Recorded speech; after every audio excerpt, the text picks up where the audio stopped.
बिस्मिल्लाहिर्रहमानिर्रहीम। अस्सलाम वालेकुम 10th क्लास। अब हम बात करेंगे आज सॉल्ट्स के बारे में। सॉल्ट जिसको आम ज़बान में हम कहते हैं नमक, ठीक है। आम नमक जिसको आप यूज़ करते हैं टेबल सॉल्ट कहते हैं, यानी कि NaCl, ठीक। आमतौर पे सॉल्ट्स जो हैं वो क्या है, आयनिक कंपाउंड्स होते हैं। आयनिक कंपाउंड्स होते हैं जो कि न्यूट्रलाइजेशन रिएक्शन से बनते हैं, यानी कि जब भी एक एसिड और एक बेस, HCl एक एसिड है, NaOH एक बेस है, ये आपस में रिएक्ट करते हैं तो हमारे पास बनता है NaCl प्लस वाटर, ठीक है। अब और करें, हमारे पास सॉल्ट कहाँ बना, ये रहा हमारे पास सॉल्ट, ठीक। और ये क्या था, ये एक एसिड था और ये एक बेस था जिन्होंने आपस में रिएक्ट किया है और हमारे पास बन गया एक सॉल्ट और ये वाटर, ठीक। Salt are the organic compounds which are generally form by the neutralisation of an acid and a base, ठीक। Mainly salt consist of 2 ions, आपको नजर आ रहे हैं ना, 2 आयंस हैं। देखिए अब इसको हम अलग से उठाते हैं, पॉजिटिव और ये नेगेटिव, ठीक। सॉल्ट में आमतौर पर 2 आयन होते हैं, एक पॉजिटिव आयन और एक नेगेटिव, जो आपके सामने लिखा हुआ है NaCl। इस NaCl में ये पॉजिटिव नेगेटिव, हम पॉजिटिव वाला आयन यानी कि कैटायन पहले लिखते हैं और एनायन बाद में लिखते हैं। पहले बात करते हैं कैटायन की, यानी कि सोडियम। सोडियम आयन हमारा कहाँ से आया, एक बेस से आया सोडियम, तो इसलिए ये हमारा क्या कहलाएगा, बेसिक रेडिकल, ठीक है। यानी कि सॉल्ट का जो पॉजिटिव वाला पार्ट है वो उसका बेसिक रेडिकल कहलाता है। दूसरा लेते हैं, अब हम चेक करते हैं नेगेटिव पार्ट, यानी एनायन। एनायन हमारा कहाँ से आया है, एनायन हमारा आया है एसिड से, Cl नेगेटिव एसिड से मिला ना, तो ये हमारा क्या होगा, एसिडिक रेडिकल। इसको हम क्या कहते हैं, एसिडिक रेडिकल। इस तरह एक सॉल्ट के 2 पार्ट होती हैं, पहला पार्ट कैटायन जो कि बेसिक रेडिकल कहलाता है और दूसरा पार्ट एनायन जो कि एसिडिक रेडिकल कहलाता है। अब क्यों पहला पार्ट जो है वो हमारा कैटायन बेसिक रेडिकल कहलाता है, because it originated from a base. और इसको क्यों एसिडिक कहते हैं, क्योंकि ये एक एसिड से ओरिजिनेट हुआ, ठीक, सिंपल। इसके बाद सॉल्ट्स को आमतौर पर नाम जो दिया जाता है वो भी इनके रिस्पेक्टिव मेटल के हिसाब से और एसिड के हिसाब से दिया जाता है। जैसे सोडियम क्लोराइड को हमने नाम दिया, सोडियम नाम दिया मेटल की वजह से, और क्लोराइड नाम दे दिया हमने उसको इसके हाइड्रोक्लोरिक एसिड की वजह से। इस तरह इनको जनरली नाम दिया जाता है, ठीक। अब हम बात करते हैं जनरल कैरेक्टरिस्टिक्स ऑफ सॉल्ट्स की। सॉल्ट्स की जनरल जो खूबियाँ हैं, खुसूसियात, उनके बारे में बात करते हैं। नमक को आप जानते हैं, इसी को ज़हन में रखिएगा, ठीक है। तो बाकी कैरेक्टरिस्टिक्स प्रॉपर्टीज़ हमारे ऑटोमेटिकली ज़हन में आ जाएंगी। अब हमारी प्रॉपर्टीज़ ऑफ सॉल्ट्स, ठीक है। सबसे पहली प्रॉपर्टी कि जो सॉल्ट्स होती हैं वो क्या है, शाबाश, आयनिक कंपाउंड है, मैंने पहले ऊपर लिखा है। तो ये आयनिक कंपाउंड होते हैं सबसे पहले, तो ये फिर क्रिस्टलाइन फॉर्म में एग्जिस्ट करते हैं, क्रिस्टलाइन फॉर्म, ठीक। और number 2, they have high melting point भी ज़्यादा होता है और बॉइलिंग पॉइंट भी ज़्यादा होता है, ठीक। ये भी आपको पता है, नमक को आप देख लेना, सोडियम क्लोराइड, जाहिर सी बात है। उसके बाद है नंबर 3 पॉइंट कि जो मोस्ट ऑफ द सॉल्ट्स के साथ ना चंद वाटर मॉलिक्यूल्स लिखे, जैसे आपने देखा हो कॉपर सल्फेट को हम ये लिखते हैं विद 5 वाटर मॉलिक्यूल्स, ठीक है। अब एक और भी लिखते हैं हम कैल्शियम सल्फेट के साथ हम लिखते हैं विद 2 वाटर मॉलिक्यूल्स।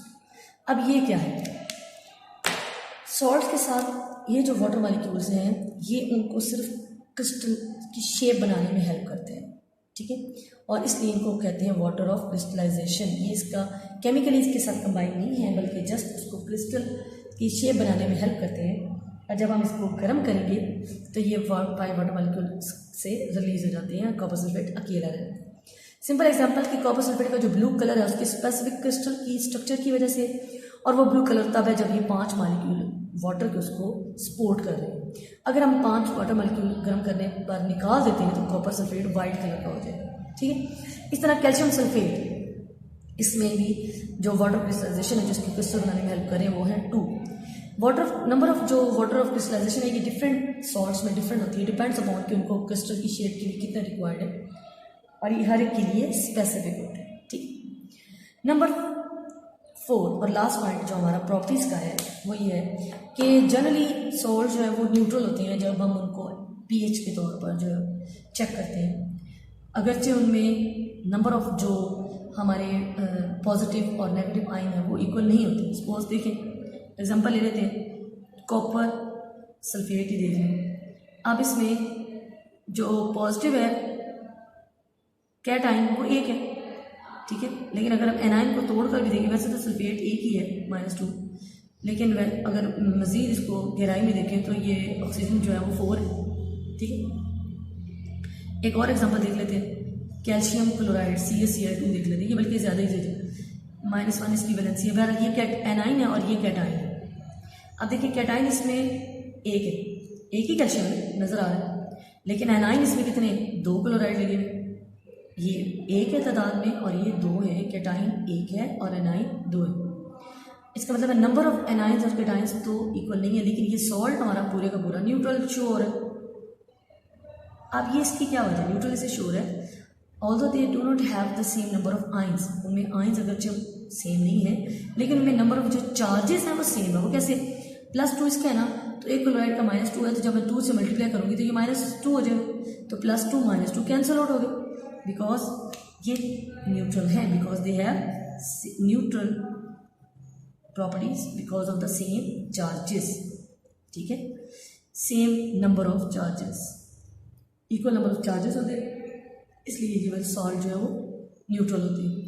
हालांकि उसमें पॉजिटिव और नेगेटिव आयन चाहे बराबर ना हो, तादाद में चाहे बराबर ना हो, लेकिन उनके चार्जेस जो है क्योंकि बराबर होते हैं इसलिए वो न्यूट्रल होते हैं, ठीक।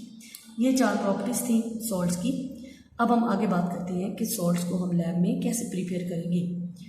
काफ़ी हद तक आप इसको जानते हैं क्योंकि हमने अभी एसिड और बेस की प्रॉपर्टीज़ पढ़ी हैं और उसमें हमने तमाम बाय प्रोडक्ट्स हैं वो हमारे सॉल्ट ही बने थे, लेकिन फिर भी अब हम सिस्टमेटिक उसको स्टडी करेंगे। हम अब करने लगे हैं प्रेपरेशन ऑफ सॉल्ट्स, ठीक है। अब देखिए सॉल्ट्स कुछ वाटर सॉल्युबल होते हैं और कुछ वाटर सॉल्युबल नहीं होते हैं, ठीक है। पहले हम बात करेंगे वाटर सॉल्युबल सॉल्ट, ठीक है। हम पहले सॉल्युबल सॉल्ट की बात करेंगे। हम सॉल्युबल सॉल्ट को बनाएंगे जो पानी में हल हो जाते हैं।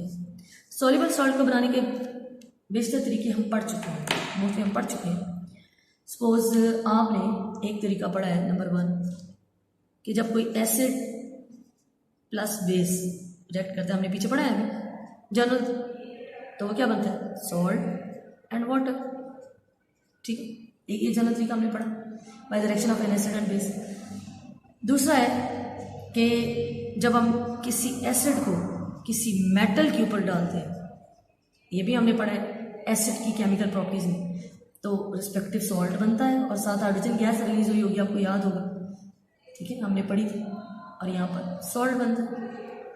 मैं जनरल तरीके लिख रही हूँ, ठीक। ये 2 हमारे मतलब वो तरीके हैं जो हम पहले पढ़ चुके हैं। और एक और हमने न्यूट्रलाइजेशन में तरीका पढ़ा था कि अगर हम एसिड को मेटल के ऑक्साइड में डाल देते हैं, मेटल का ऑक्साइड मैंने बताया था ना बेस के तौर पे एक्ट करता है, तो मेटल ऑक्साइड के ऊपर भी डालें तो सेम ऐसे ही बनता है ये सॉल्ट एंड वाटर, ठीक है। ये हमारे पास वो तरीके हैं जिसमें हमने सॉल्युबल सॉल्ट बनाने, ठीक है। इसके अलावा हमारे पास एक और वो भी हमने प्रॉपर्टी, ये सारे वो रिएक्शंस जो हम पहले पढ़ चुके हैं, इसलिए आप इनको पढ़ेंगे तो याद आ जाएगा। चौथा तरीका हमने पढ़ा था कार्बोनेट्स वाले में, हमने पढ़ा था कि जब हम किसी भी एसिड को किसी कार्बोनेट्स पे, ठीक है, या बाइकार्बोनेट्स पे डालते हैं तो फिर भी हमारे पास सॉल्ट बनता है और साथ कार्बन डाइऑक्साइड और वाटर रिलीज, ठीक।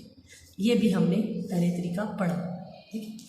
तो सॉल्युबल सॉल्ट बनाने के मोस्टली वही तरीके हैं सारे जो हम पहले रिएक्शंस पढ़ चुके हैं, और बस उनको इसके अलावा भी हैं हमने बेस में और भी बेस की जो प्रॉपर्टीज़ पढ़ी थी इसमें और भी पढ़े हैं। फिलहाल हमने अभी इसके 4 ही करने हैं सॉल्युबल सॉल्ट बनाने के तरीके। ठीक, अब हम बात करते हैं इनसॉल्युबल सॉल्ट बनाने के तरीके। इनसॉल्युबल सॉल्ट में हम क्या करते हैं कि 2 सॉल्युबल सॉल्ट्स, अब इनसॉल्युबल सॉल्ट बनाने लगे हम। ठीक है, ये मेन बात है। हमने क्या किया कि 2 सॉल्युबल सॉल्ट लिए। एक ले लिया हमने AgNO3 सिल्वर नाइट्रेट, एक्वस लिख दिया पानी में सॉल्युबल सॉल्ट। फिर एक हमने ले लिया NaCl, ये भी एक्वस सोल्यूशन ले लिया, वाटर सॉल्युबल। दोनों सोल्यूशन वाटर सॉल्युबल थे, बिल्कुल क्लियर सोल्यूशन। हमने इनको मिक्स कर दिया। जैसे ही हमने इनको मिक्स किया तो कुछ सॉलिड मटेरियल जो है वो उसमें बैठ जाएगा, आपको नज़र आएगा। वो होंगे प्रेसिपिटेट सिल्वर क्लोराइड के, और ये सॉलिड होंगे। ये इनसॉल्युबल इसलिए आपको नज़र आएगा। ठीक है, और इसके साथ बन जाएगा सोडियम नाइट्रेट जो कि सॉल्युबल होगा और वो एक्वस सोल्यूशन के अंदर होगा, आपको नज़र नहीं आएगा। इस तरह से हमने 2 सॉल्युबल सॉल्ट से एक इनसॉल्युबल सॉल्ट प्रिपेयर कर लिया, और अब ये प्रेसिपिटेट हो जाएगा और इसको हम फिर फिल्टर करके अलग कर सकते हैं। इसकी एक और एग्जांपल देखते हैं। इस तरह से हमने एक सॉल्ट लिया जो सॉल्युबल, जैसे मतलब 2 सॉल्युबल लेने, सोडियम कार्बोनेट ले लेते हैं Na2CO3। इसको हमने एक और कॉपर सल्फेट, ये भी सॉल्युबल है हमारा, इसके साथ हमने लिया। ठीक है, दोनों हमारे एक्वस।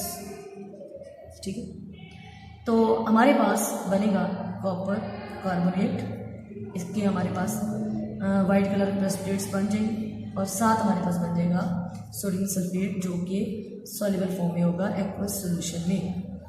ठीक है, अब इसमें आपको देखिए क्या सॉल्युबल इनसॉल्युबल सॉल्ट कौन सा नज़र आया, ये कॉपर कार्बोनेट जो वाइट कलर का आपको इनसॉल्युबल नज़र आ जाएगा। और इस तरह से हमने सॉल्ट्स को प्रिपेयर कर लिया, और इनसॉल्युबल सॉल्ट को हमने इस तरह से बना लिया। ठीक है, थैंक यू सो मच।